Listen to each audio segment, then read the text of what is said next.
I have been wanting to see this movie for a while, so I was very excited to get to see it finally for the first time a day or two ago, and I really love this movie. It's one I've heard about for a while. It's based off of an Agatha Christie Mm, stage play. So the same lady who did like Murder on the Orient Express and the Hercule Poirot series and all that, she did this, and so this is an adaptation of that, and I thought it was excellent.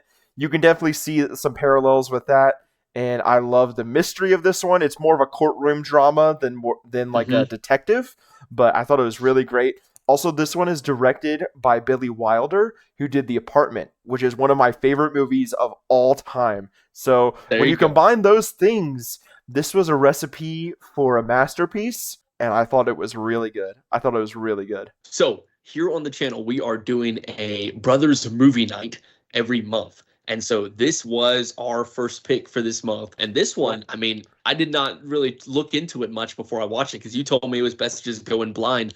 And so I did. But I mean, this movie was put up for tons of awards for its day. I mean, all-star cast and things like this. So really impressive resume, but also the story itself held up really well. I mean, the movie, you can definitely tell it has its dated parts, but like that didn't keep it from being entertaining. Getting into it, what were your did you have any expectations about it, or was it just one you picked blind as well? The reason I picked this one, there was a couple. One is Billy Wilder. Like I said, I loved his other Mm, movie, and so I knew this was another one that he did.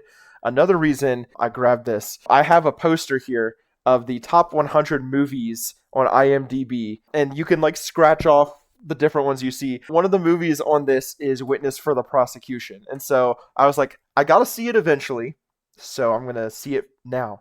And so I watched it, I loved it. Also, for anyone who doesn't know the story, I will give a quick synopsis without spoiling. yes, So this yes. one, it follows a character. He's a barrister, which is it's just like a lawyer in Great Britain. Anyway, he's been in a coma for a couple months, and he's had some health complications.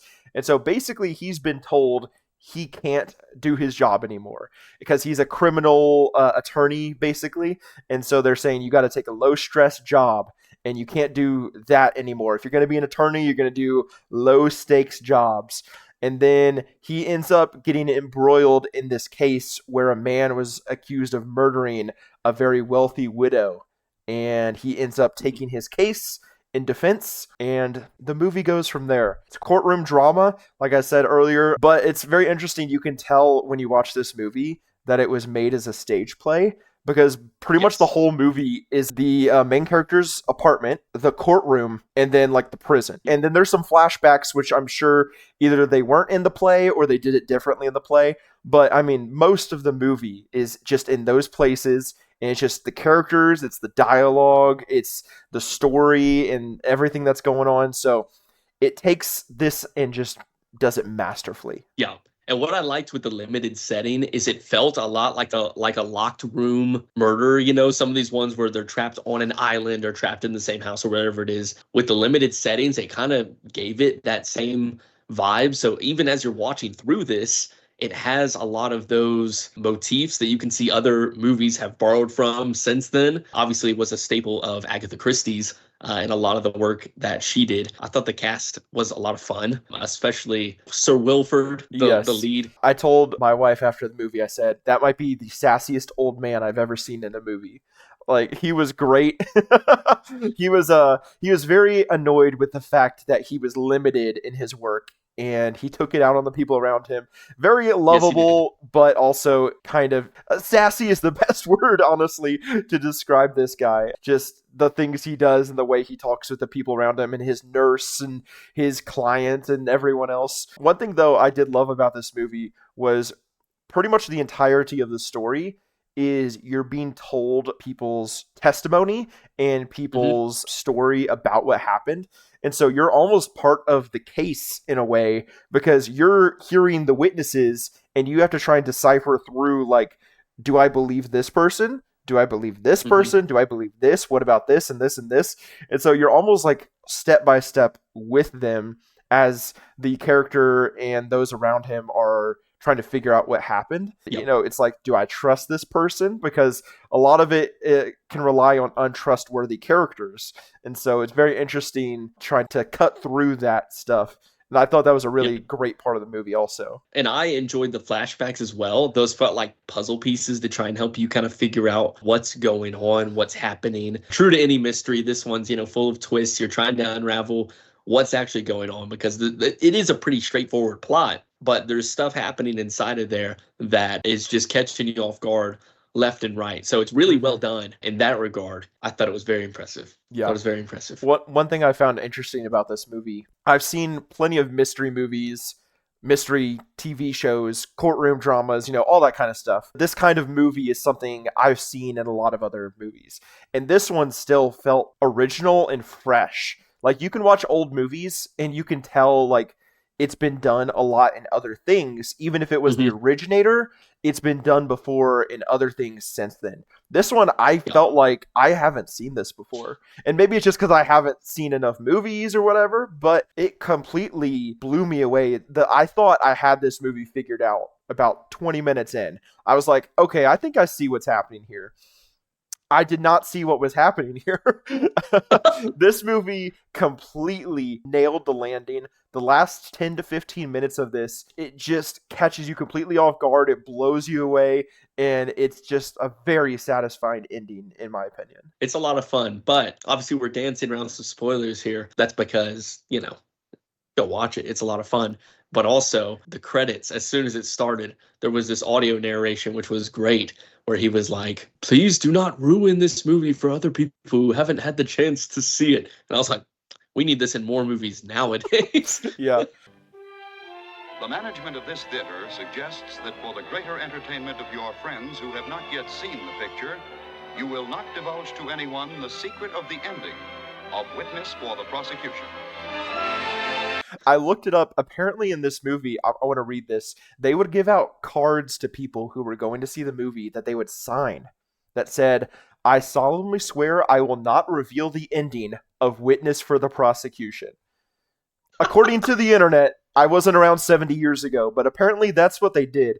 And I think that's genius marketing also. Like, if a movie came out and did that today on like a major scale, I feel like would be like, people would be lining up to see it. Because if you're like, this movie is such a crazy like ending that I'm signing a card to say I won't tell people, like, that's just insane. And so I thought that was really interesting. I do think, because this is one I had heard before, like the ending was crazy. I think it lives up to it, in my opinion. I think it really lived up to it. And I think it is one you don't want to spoil. You just want to go see it. I feel like there's a level of that, like, ingenious marketing that you don't really see with a lot of movies nowadays. Like, we rely a lot on trailer, on like the casting and like news surrounding the movie, but like you think about stuff like this, or what's the horror movie, the found footage one, the Blair Witch Project. Yeah, like where they created like the real missing profiles of these kids, and they do all this kind of stuff. That's pretty cool that they have these different creative forms of marketing for this one. Another thing I found interesting, this movie came out the same year as 12 Angry Men, which is another completely different kind of courtroom drama. That's one where you're just with the jury, whereas in this one, you basically never even see the jury. So it's kind of like two different ends, and like two of the most classic, amazing courtroom type dramas that have ever been made came out the same year. So I find that extremely interesting that they were up against each other, at the box office or the Academy Awards or whatever. So I think 12 Angry Men is better than this, but I think this is a very worthy equal in terms of this genre. Well, I know you think a lot of 12 Angry Men. Like, where would you compare them to each other? I know you said it's a little better, but like, is it? Is this in the same ballpark, or is it a few leagues beyond? What's kind of the... It's, if I was tier ranking, I would put this maybe a tier down. But so I think 12 Angry Men, I think 12 Angry Men is on a tier of its own. So it's that, and then this is below that. I would put this on a similar level to another movie of this ilk that I love, A Few Good Men. Like, this one and that, I would put on equal footings. Very different kinds of movies. But, wow, I mean, great casts, great stories, interesting mystery, and then a bang at the end in the courtroom.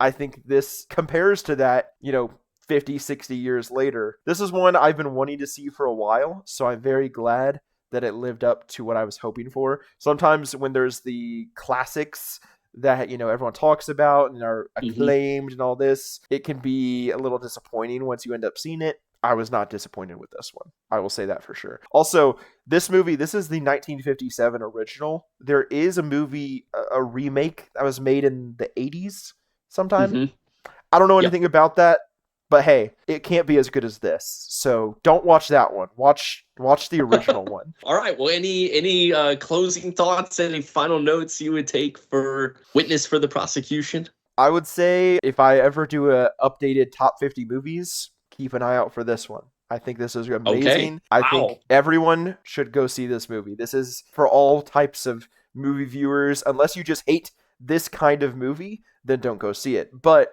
I think pretty much everyone could love this and enjoy this. And yeah, hey, we'll see. More to come. Also, our movie night series is not going to be based off that poster. That was just inspiration for this video. We're gonna try and go older classics and maybe more recent classics, or just movies we missed in the last few years.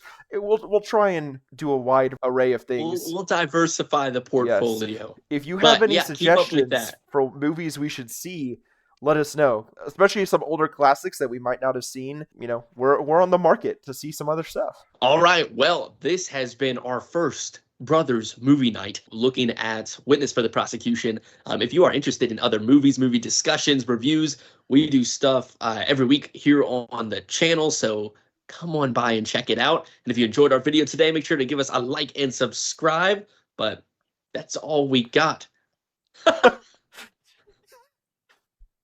Brother, you said you had one more thing you wanted to mention?